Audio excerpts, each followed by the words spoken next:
चाय पर चर्चा में सबसे पहले बात होगी मौसम की। मौसम भले ही गर्मी का है, लेकिन दिल्ली एनसीआर में फिलहाल मौसम के नरम गरम तेवर दिख रहे हैं। पिछले कई दिनों से बादलों की आवाजाही बनी हुई है और उम्मीद यही की जा रही कि इस वीकेंड पर भी दिल्ली में दिन के समय हल्की बारिश हो सकती है, जिससे मौसम सुहावना बना रहेगा। मौसम विभाग का मानना है कि अगले 1-2 दिन तक दिल्ली एनसीआर में मौसम मेहरबान ही रहने वाला है।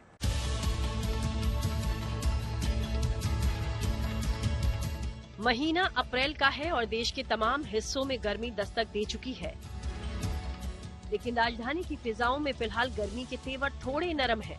गुड न्यूज ये है कि अगले 2 से 3 दिन तपिश से दिल्ली दूर रहेगी। लोगों को तेज चिलचिलाती धूप से राहत मिलेगी। मौसम के तेवर नरम गरम है। बीच बीच में बादल अपनी मौजूदगी भी दर्ज करा रहे हैं। दिल्ली वालों के लिए अच्छी खबर ये कि मौसम का ये मिजाज फिलहाल कुछ दिन बना रहेगा। मुमकिन है कि आने वाला वीकेंड दिल्ली वालों के लिए हल्की फुल्की बारिश की सौगात भी लेकर आए। दिल्ली और आसपास के इलाकों में मौसम के तेवरों में भले ही नरमी है, लेकिन देश के दूसरे इलाकों में तेज धूप के साथ पारा अभी से 40 के पार पहुंच रहा है। यानी मौसम भी लोगों को कंफ्यूज कर रहा है। फिलहाल मौसम विभाग की माने तो अगले 2 या 3 दिन में पंजाब, हरियाणा, दिल्ली, उत्तर प्रदेश और राजस्थान में गरज चमक के साथ बारिश होने की संभावना है, जबकि अरुणाचल प्रदेश में बारिश और बर्फबारी होने की आशंका जताई गई है। बड़ा सा क्लाउड पैच है जो अभी अफगानिस्तान के ऊपर है, जो स्लोली इंडियन रीजन में अप्रोच कर रहा है। तो इसके प्रभाव से आने वाले 3-4 दिनों में जहां पे नॉर्थ वेस्ट इंडिया में रेनफॉल एक्टिविटी रहेगा, और इसके साथ ही जम्मू कश्मीर में कल हैवी रेनफॉल भी हो सकता है। प्लेन्स में भी लाइट मॉडरेट रेनफॉल रहने की उम्मीद है। जैसे आपने एनसीआर का क्वेश्चन पूछा, दैट इज क्वाइट पॉसिबल कि जहां आज इवनिंग में लेट नाइट में हल्का फुल्का रेनफॉल ड्रिजल हो जाए, और कल भी रेनफॉल एक्टिविटी रहने का अनुमान कर रहे हैं। मौसम विभाग ने बिहार, गुजरात और पश्चिम बंगाल में लू का अलर्ट जारी किया है, लेकिन दिल्ली में 19 अप्रैल को गरज चमक के साथ बारिश होने के भी आसार हैं। जैसे ये WD कोई पास करता है तो क्या होता है, हवाओं का रुख अरबियन सी से आने लगता है। उसके कारण टेम्परेचर्स में थोड़ी गिरावट आनी स्टार्ट हो जाएगी, लेकिन एज सच कोई सिग्निफिकेंट चेंज नहीं रहेगी। जैसे टेम्परेचर्स हैं 19-21 का फर्क रहेगा, वैसे ही रहने वाला है। मौसम फिलहाल मेहरबान है, लेकिन मौसम की ये मेहरबानी देर तक नहीं रहने वाली। मौसम विभाग के अनुसार 21 अप्रैल के बाद से अधिकतम तापमान 34 से 37 डिग्री सेल्सियस तक पहुंच सकता है। फिलहाल दिल्ली वालों के लिए गुड न्यूज ये है कि मौसम सुहाना रहेगा और इस वीकेंड दिल्ली एनसीआर में तपिश से राहत जरूर मिलेगी। मनीषा नड्डा के साथ bureau report, good news today. देखिए, मौसम विभाग का अनुमान है कि दिल्ली, पंजाब और हरियाणा में अगले 1-2 दिन मौसम सुहाना बना रहेगा। लोगों को तपिश से राहत मिलेगी और न्यूनतम पारे में भी कमी आएगी, यानी तपिश दूर रहेगी और इस वीकेंड इन इलाकों में लोगों को सुहाना मौसम की सौगात मिलेगी।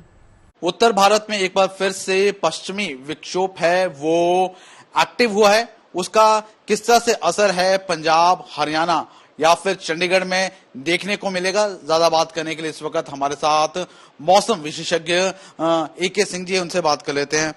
AK सिंह जी, अगर हम बात करें, क्या एक बार फिर से पश्चिमी विक्षोभ यानी कि वेस्टर्न डिस्टर्बेंस है वो एक्टिव हुआ है उत्तर भारत में? हाँ, बिल्कुल। पश्चिमी विक्षोभ जो है एक्टिव हो चुका है, और अभी जो आप वेदर आपको बाहर में ऑब्जर्व कर रहे हैं उसी का ये इफेक्ट है। आप देख रहे होंगे कि आज भी आपको क्लाउडी वेदर चंडीगढ़ में था। तो जहां तक हमारा ऑब्जर्वेशंस है उसके अनुसार आपको कल परसों आपको पंजाब, हरियाणा और चंडीगढ़ के कुछ पार्ट्स में आपको थंडरिंग की घटना हो सकती है, और लाइट टू मॉडरेट आपको बारिश भी हो सकती है। लेकिन इसकी इंटेंसिटी बहुत ज़्यादा आपको रहने वाली नहीं है। जहाँ तक कल की बात है तो कल जो है आपको गस्टी विंड्स भी चल सकते हैं 30 से 40 किलोमीटर प्रति घंटे की रफ्तार से, और परसों गस्टी विंड्स की संभावना नहीं है, लेकिन थोड़े मोड़े थंडर की भी आपको घटना हो सकती है। हम कह सकते हैं पश्चिमी विक्षोभ का जो प्रभाव है आपको आज, कल और परसों थोड़ा मोड़ा आपको रहने वाला है। उसके बाद हमारा एक्सपेक्टेशन है कि ड्राई वेदर ऑब्जर्व किया जाएगा। AK सिंह जी, क्या इसकी वजह से कुछ टेम्परेचर में या फिर मैक्सिमम या मिनिमम टेम्परेचर है, दिन और रात के तापमान में कुछ गिरावट देखने को मिलेगी? देखिए, जहाँ तक मैक्सिमम टेम्परेचर की बात है, मैक्सिमम टेम्परेचर में आपको ज्यादा परिवर्तन नहीं होने वाला है। हाँ, लेकिन थंडरिंग की जो घटना होती है, जब भी आपको घटना होती है तो उसके चलते आपको एनर्जी जो है थंडर में वेस्ट चला जाता है। उसके चलते मिनिमम टेम्परेचर जरूर आपको डिप हो जाएगा, लेकिन ये टेम्पोरली होगा। मतलब कुछ समय के लिए होगा, फिर आपको 2-3 दिनों बाद टेम्परेचर जो है अपने वास्तविक रूप में आ जाएगा, क्योंकि सनरेज जो है ऑलरेडी इस पर आ रहा है, धरती पर आ रहा है और सरफेस की हीटिंग हो रही है। तो इसके चलते टेम्परेचर जो है आपको मेजर आपको चेंज होने की संभावना है। थोड़ा मोड़ा आपको मिनिमम टेम्परेचर जो है डिप कर जाएगा, लेकिन फिर से कुछ ही समय में आपको पूर्व स्थिति में आ जाएगा, एक आध दिनों में। देखिए, दिल्ली में भले ही मौसम थोड़ा सा राहत भरा है, लेकिन देश के कई हिस्सों में तपिश बढ़ चुकी है। कई इलाकों में पारा 40 के पार पहुंच गया है, लेकिन इसके बावजूद मौसम एक और गुड न्यूज अपने साथ लेकर आया है। मौसम वैज्ञानिकों के मुताबिक इस बार मानसून काफी अच्छा रहने वाला है, यानी कि इस बार का मानसून आम लोगों से लेकर किसानों तक के लिए गुड न्यूज लेकर आएगा। अप्रैल का महीना अपने शबाब पर है। देश के कई इलाकों में गर्मी ने अपना रंग दिखाना शुरू कर दिया है, मगर गुड न्यूज फिलहाल दिल्ली समेत उत्तर भारत के कई क्षेत्रों के लिए है, जहां गर्मी दस्तक तो दे चुकी है, लेकिन माहौल में तपिश अभी महसूस नहीं की जा रही। बीते कुछ दिनों से दिल्ली का तापमान सामान्य के आसपास बना हुआ है। तेज धूप निकलने के बावजूद गर्मी का एहसास थोड़ा कम है। मौसम विभाग का अनुमान है कि आने वाले दिनों में और साथ ही शाम होते होते तेज हवाओं के साथ दिल्ली में जोरदार बारिश भी हो सकती है। गर्मी दस्तक दे रही है। उम्मीद है इस सीजन गर्मी में पारा औसत ऊंचाई तक ही सीमित रहेगा और अच्छे मानसून की नींव रखेगा। मौसम विभाग के मुताबिक अभी आने वाले 3 से 4 दिन दिल्ली और बाकी उत्तर भारत के इलाकों में पश्चिमी विक्षोभ की वजह से हवाएं चलती रहेंगी, जिस वजह से गर्मी की तपन से ये तमाम इलाके बचे रहेंगे। यहाँ एक बड़ा सा क्लाउड पैच है जो अभी अफगानिस्तान के ऊपर है, जो स्लोली इंडियन रीजन में अप्रोच कर रहा है। तो इसके प्रभाव से आने वाले 3-4 दिनों में जहाँ पे नॉर्थ वेस्ट इंडिया में रेनफॉल एक्टिविटी रहेगा और इसके साथ ही जम्मू कश्मीर में कल हैवी रेनफॉल भी हो सकते हैं। प्लेन्स में भी लाइट मॉडरेट रेनफॉल रहने की उम्मीद है। जैसे आपने एनसीआर का क्वेश्चन पूछा, दैट इज क्वाइट पॉसिबल कि जहां आज इवनिंग में लेट नाइट में हल्का फुल्का रेनफॉल ड्रिजल हो जाए। हालांकि मौसम विभाग का दावा है कि इस बार मानसून तय समय पर ही आएगा, जिसमें इस बार 106% यानी सामान्य से ज्यादा बारिश होने के आसार बन रहे हैं।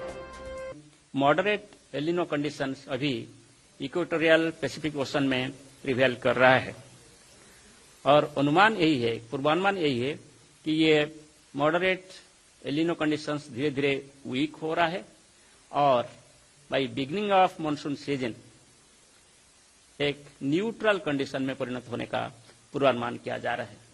न्यूट्रल एलिनो सदर्न ऑसिलेशन यानी एनसो कंडीशंस डेवलप होगा by beginning of monsoon season और फिर जब मानसून सीजन में आगे बढ़ेंगे ड्यूरिंग लेटर हाफ यानी अगस्त सितंबर के आसपास हम ये उम्मीद रख सकते हैं कि लानिना कंडीशंस डेवलप होगा।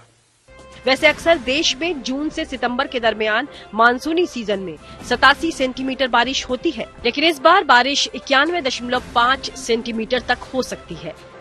ये जो 106% है वो एबोव नॉर्मल कैटेगरी में आता है। एबोव नॉर्मल कैटेगरी का डेफिनेशन है 105 से 110% लॉन्ग पीरियड एवरेज की। 1971 से 2020 तक जो हमारे पास रेनफॉल डाटा है, इसको आधार करते हुए हम रिसेंट ईयर्स में नया लॉन्ग पीरियड एवरेज और नॉर्मल इंट्रोड्यूस किए हैं 2-3 साल पहले और इस नॉर्मल के हिसाब से 5 जून से 30 सितंबर के बीच में टोटल रेनफॉल पूरे कंट्री का एवरेज होता है 87 सेंटीमीटर। अगर मानसून अपने तयशुदा समय पर आता है तो 4 अहम फायदे साथ लाएगा। मौसम विभाग के अनुसार अगर मानसून सही वक्त पर आएगा तो मौजूदा वक्त में खेतीबाड़ी को हुए नुकसान की थोड़ी बहुत भरपाई हो सकती है, वहीं साथ ही पर्यावरण को भी फलने फूलने में मदद मिल सकती है। दिल्ली से मनीषा लड्डा के साथ bureau report, good news today. देखिए, गर्मी से बचने के लिए अभी दिल्ली एनसीआर में थोड़ी सी राहत अभी भी है, अभी उतना पारा नहीं चढ़ा है। लेकिन ये बताइए, कई इलाकों में गर्मी शुरू हो चुकी है, लोग क्या क्या उपाय करते हैं? जैसे फॉर एग्जांपल आप क्या उपाय करेंगी गर्मी से बचने के? मुझे लगता है खुद को कूल रखने के लिए ठंडाई पी सकते हैं आप, पानी में बर्फ डाल सकते हैं। गुड, बहुत सारे तरीके होते हैं। लेकिन मैंने अभी हाल ही में पढ़ा कि पुलिस कर्मचारियों ने हेलमेट बनाया, मतलब उनको ऐसा हेलमेट मिला है जिसमें एसी लगा हुआ है। गजब। मुझे लगता है कि जैसे ठंडा पानी हम लोग पीते हैं ना, तो वो फ्रिज वाला डायरेक्ट तो नुकसान करता है। मैंने एक ऐसी बोतल देखी है, वो मिट्टी वाली बोतल, वो मैं जरूर लेकर आऊंगी। आप ऑफिस भी ला सकते हैं। ये भी हमने ये भी है। ये तो पहले ही देखिए, ये तो सदियों पुराना नुस्खा है, सुराही, मटका, बर्फ का पानी अवॉइड करना चाहिए। और बड़ा अच्छा एक तरीका बताऊंगी, आप अपने दिन की शुरुआत सत्तू से या फिर सौंफ के पानी से कर सकते हैं। पूरे बिहार चले जाइए, सत्तू मिलेगा वहाँ पे आपको। छोटे छोटे ठेले में आपको मिलेंगे, मटकी लेके लोग बैठते हैं और सत्तू वहाँ खाते भी हैं और पीते भी हैं अलग अलग तरीकों से। तो वैसे आपको बता दें, देखिए आसमान में तपिश बढ़ने के साथ ही बाजार में मटकों और सुराही की डिमांड बढ़ गई है। गर्मी के मौसम में लोगों को सबसे ज्यादा राहत ठंडे पानी से ही मिलती है। लेकिन फिर भी मटके और सुराही के पानी की बात ही कुछ और है। और हो भी क्यों ना गर्मी से बचने का सबसे सटीक और कारगर देसी जुगाड़ जो ठहरा।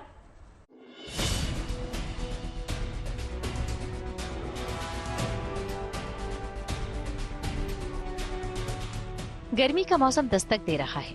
उत्तर भारत के कई इलाकों में पारा जोर पकड़ रहा है, लिहाजा गर्मी की खास खरीदारी शुरू हो गई है और इस लिस्ट में सबसे ऊपर नाम है मटके या सुराही का। ये तस्वीरें आगरा की हैं, जहां मटकों की डिमांड बढ़ गई है। जाहिर है ये गर्मी से बचने का सबसे सटीक और कारगर देसी जुगाड़ है। इन मटकों को खरीदने के पीछे खरीदारों की अपनी अपनी वजह है। जो घरों में फ्रिज रखे होते हैं वो फ्रिज का पानी बहुत ज्यादा नुकसान करता है। तो ये हमारे सही मायने में पूछेंगे तो ये मिट्टी के जो घड़े हैं जिनको मैं आज यहाँ लेने आया हूँ, खरीदने आया हूँ, ये सही मायने में हमारे भारतीय फ्रीज का काम करते हैं। क्योंकि हमारे घरों में जब भी घड़ों के माध्यम से पानी पिया जाता है तो बॉडी हमारी फिट रहती है, पानी अच्छा पीने को मिलता है और ये नुकसान कभी नहीं करता। इसमें मिट्टी की भी सुगंध आती है, अच्छी अच्छी भीनी भीनी, तो ये पानी हम लोगों को फायदा भी करता है। इसलिए हम लोग मटका लेने आए हैं और अपने घर के लिए। जानकारों का मानना है कि फ्रिज का जरूरत से ज्यादा ठंडा पानी बीमार कर सकता है, लेकिन मटके या सुराही के ठंडे पानी में तरावट कुदरती है, उतनी ही जितनी हमारे शरीर को जरूरत है। साथ इस मटके के पानी में मिट्टी की सुगंध भी मिली है। इन तमाम खूबियों की वजह से गर्मी से बचने का ये देसी जुगाड़ लोगों को खूब भा रहा है और सड़क किनारे खरीदार ठोक बजाकर मटके सुराही खरीदते नजर आ रहे हैं। Bureau report, good news today. और अब आपको यूपीएससी की परीक्षा पास करने वाले होनहार छात्रों से मिलवाते हैं जो भविष्य में बड़े अधिकारी बनकर निकलेंगे। लेकिन इस सफलता के पीछे सबकी अपनी अपनी कहानी है। जमशेदपुर में रिटायर्ड सैनिक की बेटी यूपीएससी की परीक्षा पास की तो रेवाड़ी के एक टैक्सी ड्राइवर के बेटे ने अपने दम पर यूपीएससी क्रैक किया है। केरल की सारिका AK सेरेब्रल पाल्सी से पीड़ित है, बावजूद इसके उन्होंने यूपीएससी में 922वां रैंक हासिल किया है।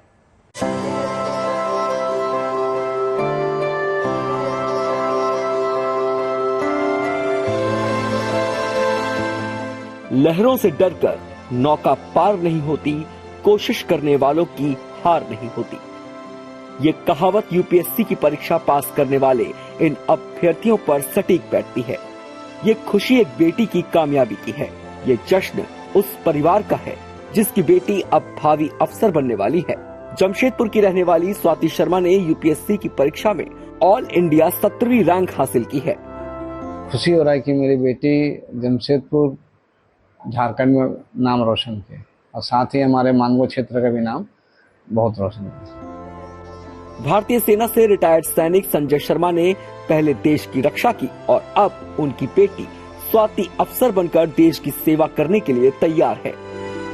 इस सफलता का श्रेय सबसे पहले मेरे माता पिता को जाता है, जिन्होंने हर तरीके से मेरा सहयोग दिया है, फाइनेंशियली, इमोशनली, हमेशा मुझे मोटिवेटेड रखा है कि आप इस एग्जाम को कर सकते हैं अगर आप दृढ़ निश्चय कर दें तो।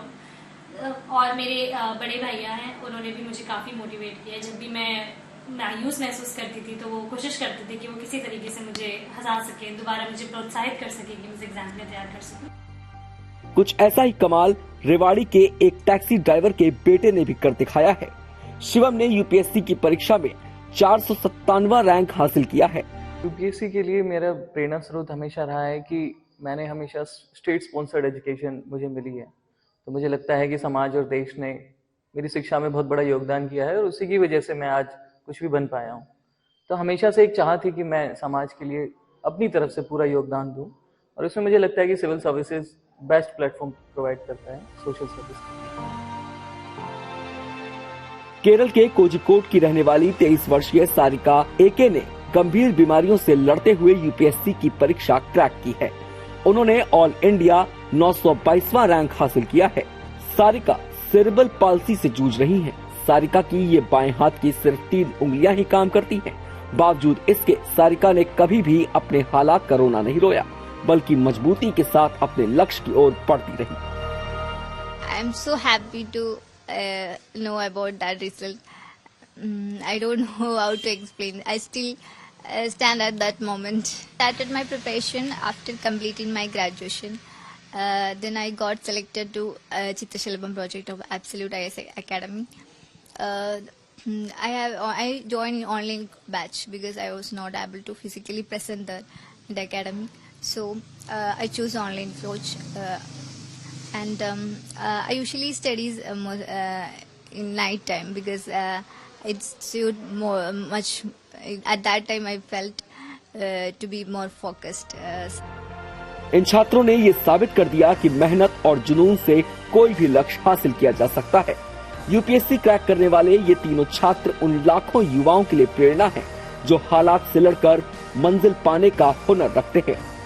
जमशेदपुर से अनूप सिन्हा, रेवाड़ी से देशराज चौहान के साथ कोझिकोड से शिवमोल केजी के साथ bureau report, good news today.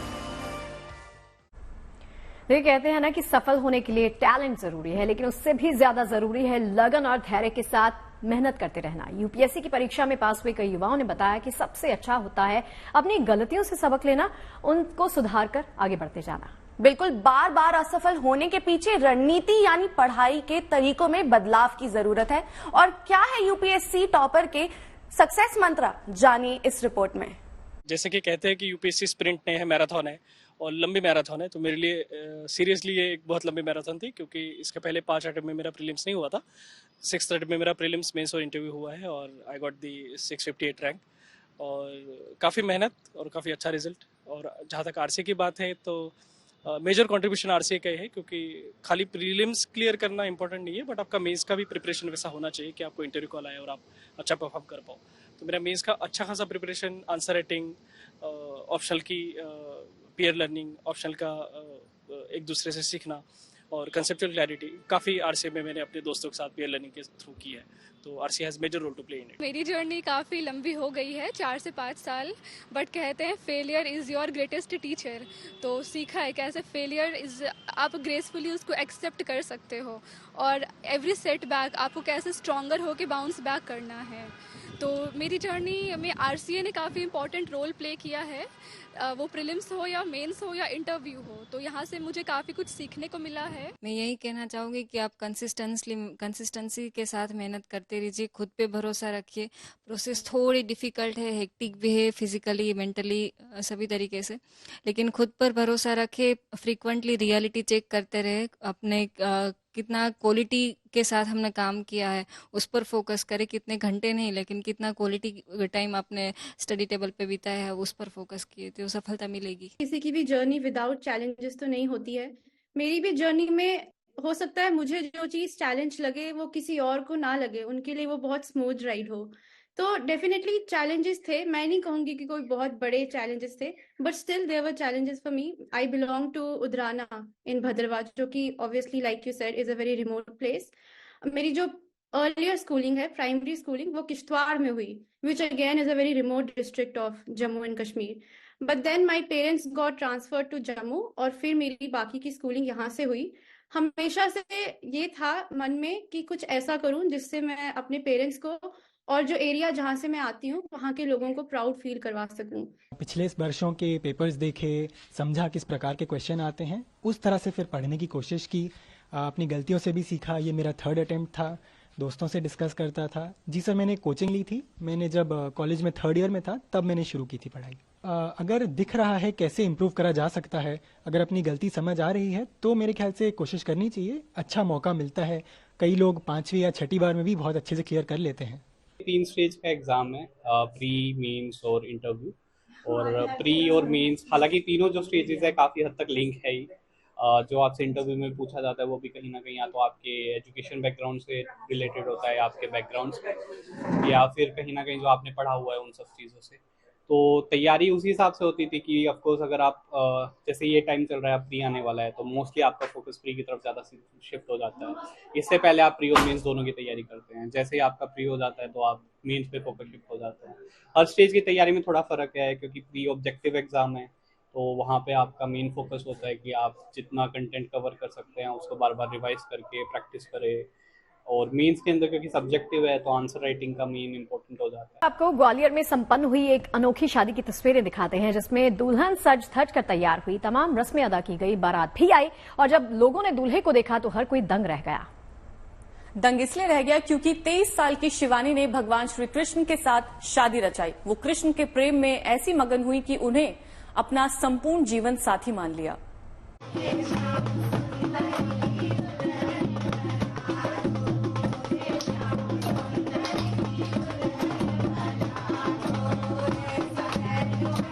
शादी की सारी रस्में हुई। दुल्हन ने अपनी जिंदगी के इस सबसे हसीन लम्हे की हर रस्म अदा की। खुशी के इस अवसर पर कई मेहमान भी शरीक हुए, धूमधाम से बारात आई।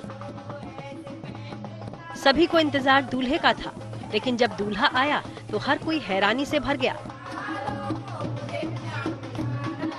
क्योंकि दूल्हा और कोई नहीं, खुद लड्डू गोपाल दूल्हे के रूप में आए थे। ग्वालियर की रहने वाली 23 साल की शिवानी कृष्ण के प्रेम में ऐसी मगन हुई कि उन्हीं को अपना संपूर्ण जीवन समर्पित कर दिया। कृष्ण को अपना जीवन साथी चुनने का फैसला किया। शिवानी परिहार ने भगवान लड्डू गोपाल से शादी कर ली। मन में कैसे आया ये तो मैं भी नहीं समझ पाई, सब उनकी कृपा है और आज हो रही है। ये मेरे सपना था गोपाल जी से शादी करना, मेरे सपनों में आता था और आज मेरा सपना सच हो रहा है। मुझे मेरा जीवन किसी और को नहीं सौंपना है, उनका है, उनका दिया हुआ है, तो मैं सोचती हूँ कि किसी और को सौंपने से अच्छा है पूरा उनको समर्पित कर दो और भक्ति में कोई बाधा ना आए, इसलिए मुझे किसी तीसरे के घर नहीं जाना। 17 अप्रैल को धूमधाम से भगवान लड्डू गोपाल बारात लेकर शिवानी के घर पहुंचे। विवाह कार्यक्रम में हल्दी, तेल, मंडप, बारात आगमन और विदाई समारोह हुआ। शिवानी का विवाह ग्वालियर की कैंसर पहाड़ी स्थित शिव मंदिर में हुआ। विवाह उत्सव में शरीक हुए 250 से ज्यादा लोग इस अनोखी शादी के गवाह बने। ग्वालियर की ब्रिज विहार कॉलोनी में रहने वाली शिवानी बचपन से ही भगवान कृष्ण की भक्त है। कृष्ण भक्ति में डूबी शिवानी कृष्ण गोपाल की एक पीतल की प्रतिमा हर पल अपने साथ रखती है।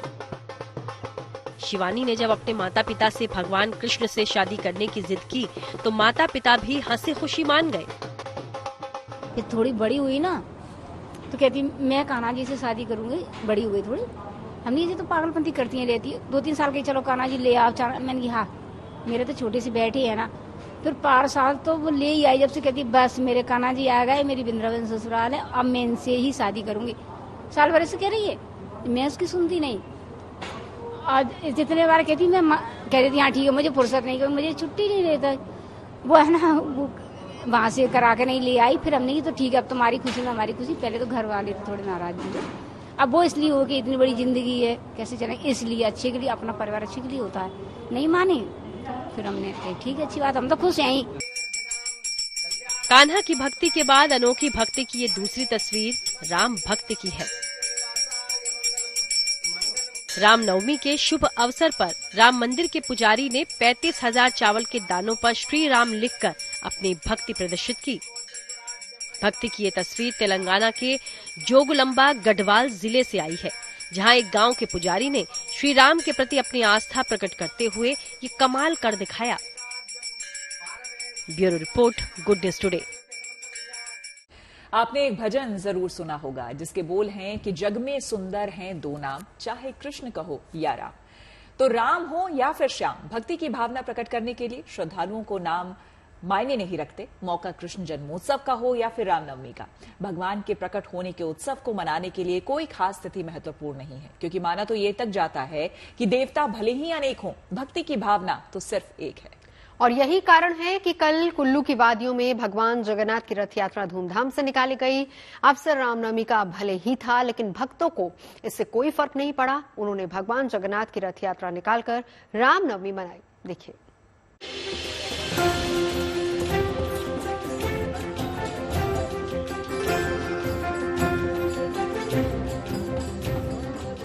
कुल्लू की हरी भरी वादियों में निकल रही इस शोभा यात्रा में श्रद्धा और आस्था के तमाम रंग दिख रहे हैं।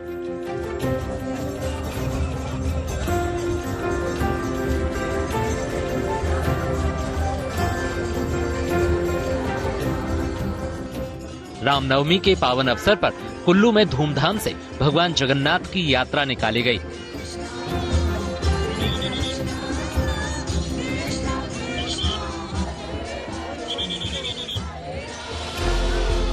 इस दौरान नाचते गाते और झूमते श्रद्धालुओं का उत्साह देखते ही बनता है।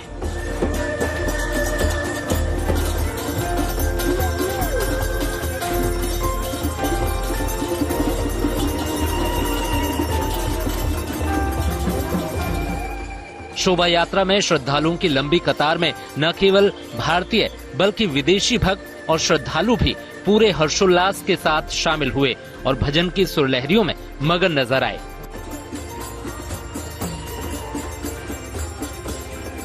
शोभा यात्रा के जरिए यहां धार्मिक और आध्यात्मिक एकता का संदेश दिया गया।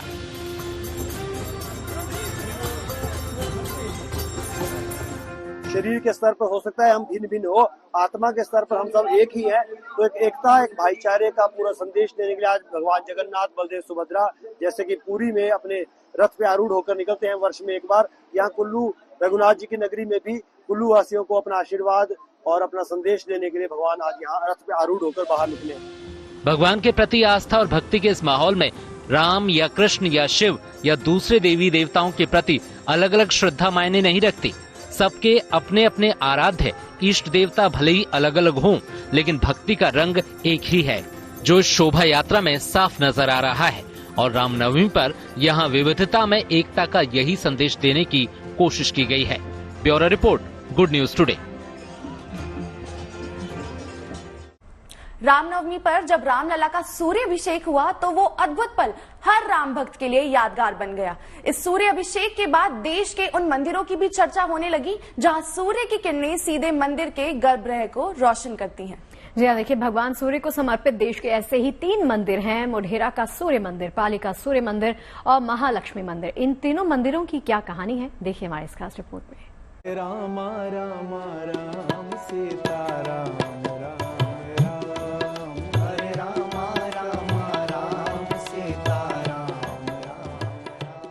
रामनवमी पर जब सूर्य की किरणों ने रामलला के मस्तक पर अभिषेक किया तो ये अद्भुत पल हर राम भक्त के मन की गहराइयों में बस गया।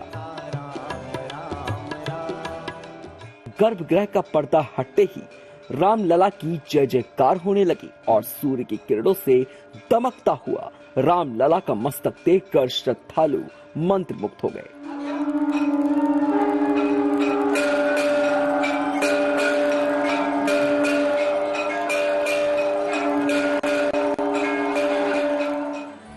अयोध्या के राम मंदिर के साथ देश में कई और ऐसे मंदिर हैं जहां सूर्य की किरणें मंदिर के गर्भगृह को रोशन करती हैं। गुजरात के मोढेरा का सूर्य मंदिर भी ऐसे ही मंदिरों में शुमार है। मंदिर का निर्माण कुछ इस अंदाज में किया गया है कि सूर्य उदय के समय सूर्य की पहली किरण मंदिर के गर्भगृह तक पहुंचती है। मॉर्निंग का सन रे 21 मार्च एंड 23 सितंबर 2 डे डे और नाइट इक्वल होते इक्विनॉक्स। आज भी सन रे देखने के लिए लोग आते हैं और उस टाइम 21 जून को एक दिन ऐसा भी रहता है जो नो शेडो डे बोलते हैं। तो टेम्पल को डिस्ट्रॉयड किया गया है, नॉट एक्टिव टेम्पल, ये ओनली हिस्टोरिकल मॉन्यूमेंट है, बट टोटल टेम्पल सैंडस्टोन पे बिल्ट हुआ है। इस मंदिर का निर्माण 1026 ईस्वी में सोलंकी वंश के राजा भीमदेव ने करवाया था। सोलंकी राजा सूर्यवंशी थे और सूर्य को कुल देवता के रूप में पूजते थे। इसी वजह से उन्होंने अपने आराध्य देव की उपासना के लिए इस अद्भुत मंदिर का निर्माण करवाया। मंदिर के सभा मंडप में 52 स्तंभ हैं और इन पर पौराणिक कथाओं को बेहतरीन नक्काशी के साथ उकेरा गया है। राजस्थान के पाली में बना सूर्य मंदिर भी स्थापत्य और शिल्प का अद्भुत नमूना है। नागर शैली में सफेद संगमरमर से बना ये मंदिर भगवान सूर्य को समर्पित है।